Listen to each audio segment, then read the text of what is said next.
My grandfather worked here as an iron worker all his life. My father worked here 44 years in the foundry, so we're 4 generations. We're here because of steel and coal. That's why we're here.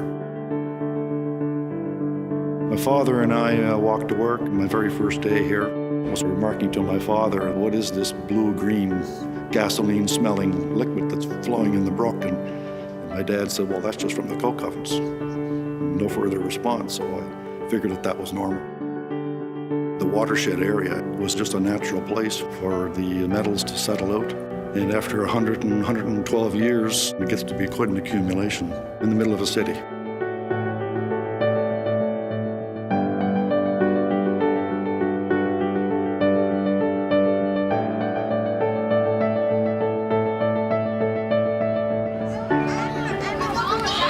We are on our way to go see the area of the former tar ponds. What is that tar pond?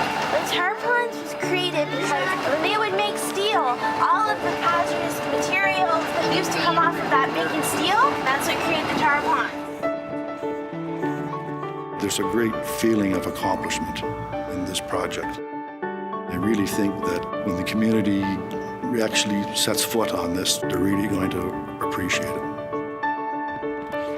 It was time for a cleanup. Something had to be done.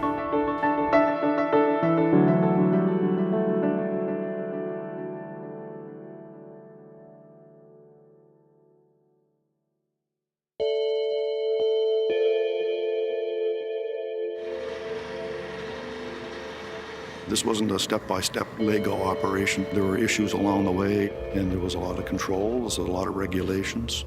I started off working on the cooling pond project, which was our first go at the solidification. There was no one in this local area that had done this before.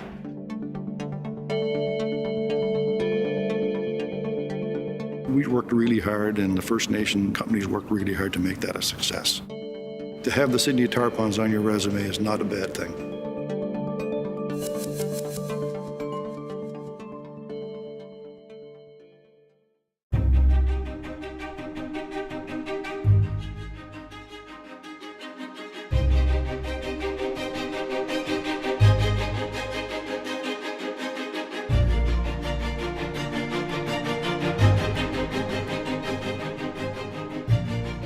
Sooner or later, somebody had to tackle this problem. I mean, we're talking about mining history from the 1850s to 2001. All those mines, 150 square kilometers of workings.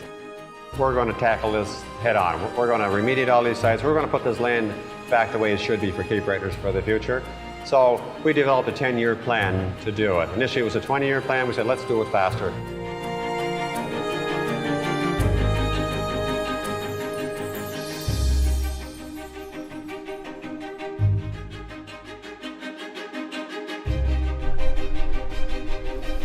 Thousands in there, all speckled through.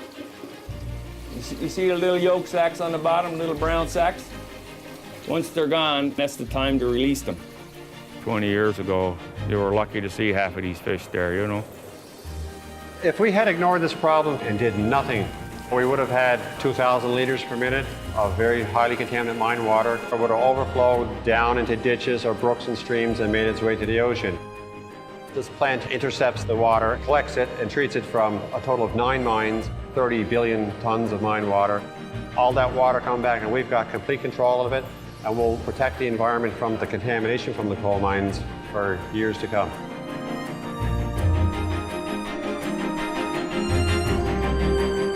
Initially, there was some concern.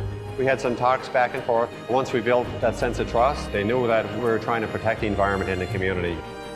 They went out of their way working with us. Any site that they were going to work on or any job they were going to do, they looked for people's input. Since they put a treatment plant in there, the water quality seems to be improving. You can go there on any day and you can get a speckled trout, you can get a rainbow trout, you can get a brown trout, you might even snag a salmon.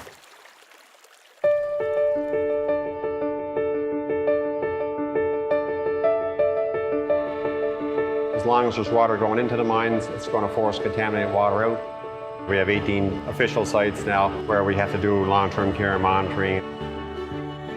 We have so much here for mine water researchers to take in. This is like a living laboratory.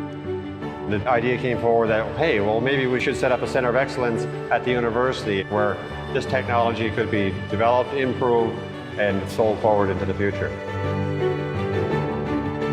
The technological skills here have been developed to protect the environment for the future.